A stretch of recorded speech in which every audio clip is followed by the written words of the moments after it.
जो फितूर कर रहे हैं देश के अंदर, वो फितूर वही कर रहे हैं जिनको पहले मौका मिल गया है। जब मौका मिलना चाहिए था झगड़े होने के बाद में, उसकी बजाय वो पहले मौका उनको मिल गया। दोनों युवा वर्ग नाराज नहीं है। जो लोग छोड़ के गए हैं वो अवसरवादी लोग हैं, उनको कम उम्र में चांस मिल गया केंद्रीय मंत्री बनने का।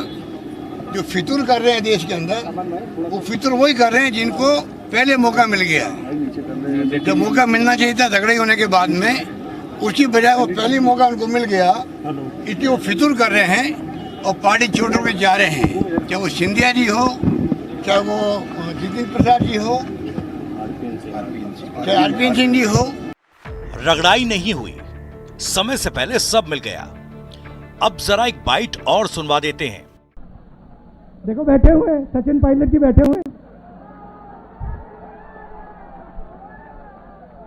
सब बैठे हुए हैं, मैं बैठा हूं। यहाँ जिक्र रगड़ाई और सब्र का। अब जरा आपको सचिन पायलट की एक तस्वीर दिखाते हैं। तस्वीर के कुछ हिस्सों को ब्लर करना हमारी मजबूरी है।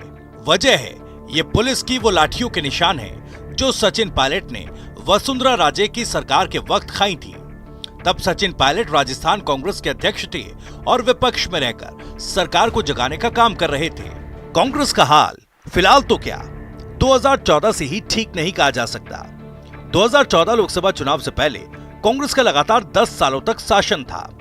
2014 में वापसी की उम्मीद के भरोसे कांग्रेस ने राहुल गांधी के चेहरे पर चुनाव लड़ा और कांग्रेस को अपनी सबसे करारी हार का सामना करना पड़ा। 2014 से पहले 2013 में 3 राज्यों का सेमीफाइनल हुआ था, जिसमें राजस्थान के साथ ही मध्य प्रदेश और छत्तीसगढ़ में विधानसभा के चुनाव हुए थे।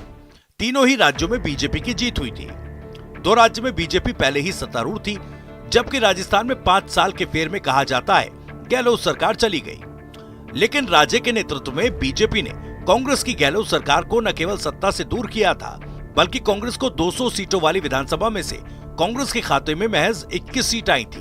तब राजस्थान के युवा नेता सचिन पायलट, मध्य प्रदेश के युवा चेहरे ज्योतिरादित्य सिंधिया और जितिन प्रसाद जैसे युवा चेहरे केंद्र में मंत्री थे। 2013 और 2014 की हार का ठीकरा युवाओं के सर नहीं मढ़ा गया, लेकिन यहां से कांग्रेस में नए युग की शुरुआत की मांग उठने लगी। राहुल गांधी तब उपाध्यक्ष हुआ करते थे। राहुल गांधी अब देश की युवा जनरेशन को लुभाने के लिए अपनी टीम में युवा चेहरों को प्राथमिकता देने लगे और इसकी सबसे पहले मुहर लगी सचिन पायलट पर, जब सचिन पायलट को राजस्थान की कमान सौंपी गई। पायलट ने भी कमान के साथ ही कहा जाता है एक सौगंध दिखाई कि जब तक वो पार्टी को सत्ता में नहीं लाते तब तक साफा नहीं बांधेंगे।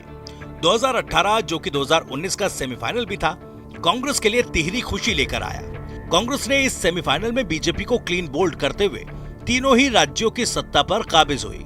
मध्य प्रदेश और राजस्थान की जीत का ज्यादातर श्रेय युवा चेहरे ज्योतिरादित्य और सचिन पायलट को मिला। राजस्थान में सचिन संघर्ष की गवाह बनी राजस्थान पुलिस की लाठियां और राजस्थान की सड़कें कि किस तरह से सचिन पायलट ने संघर्ष किया, किस तरह से पुलिस से उनकी झड़पें हुई और कितनी बार उन्हें जेल जाना पड़ा। शायद यही वजह थी कि जब 2018 में राजस्थान कांग्रेस को बहुमत मिला तो सड़कों पर जनता पायलट सीएम के नारे लगा रही थी। सचिन के समर्थकों ने अपने चहेते नेता को मुख्यमंत्री बनाने की मांग को लेकर कांग्रेस आलाकमान को अपने खून से खत लिखे, मगर न तो राजस्थान और न ही मध्य प्रदेश में कांग्रेस ने अपने युवा चेहरों को सत्ता का सुख दिया। मध्य प्रदेश में ज्योतिरादित्य के सब्र का बांध टूट गया और उन्होंने बीजेपी का दामन थाम लिया और आज वो केंद्रीय मंत्री हैं। सचिन पायलट राजस्थान में डिप्टी सीएम बने, मगर कुछ ही महीनों बाद उन्होंने भी अपने कार्यकर्ताओं और जनता की कुछ मांगों को लेकर अपनी ही सरकार से बगावत कर दी। सचिन बीजेपी में तो नहीं गए, मगर उन पर आरोप खूब लगे।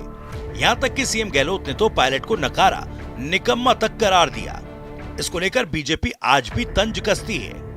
राहुल गांधी के सब्र और सीएम गहलोत की रगड़ाई वाले बयानों के बीच राजस्थान की जनता और अधिकतर नेता सचिन पायलट को सीएम बनाने की मांग करते दिख जाते हैं। यहाँ तक कि अब तो गहलोत खेमे के खासम खास माने जाने वाले मंत्री राजेंद्र गुड़ा खुलकर पायलट के समर्थन में बयान देते हैं।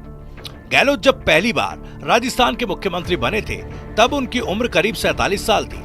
सचिन पायलट भी सितंबर महीने में ही 45 साल के हो चुके हैं, यानी पायलट भी तकरीबन उसी उम्र में आ चुके हैं जब पहली बार गहलोत को सत्ता सुख मिला था। जब गहलोत सीएम बने थे तब भी पद के दावेदार नहीं थे, लेकिन उन्हें कहा जाता है कि कांग्रेस आलाकमान के करीबी होने का फायदा मिला था।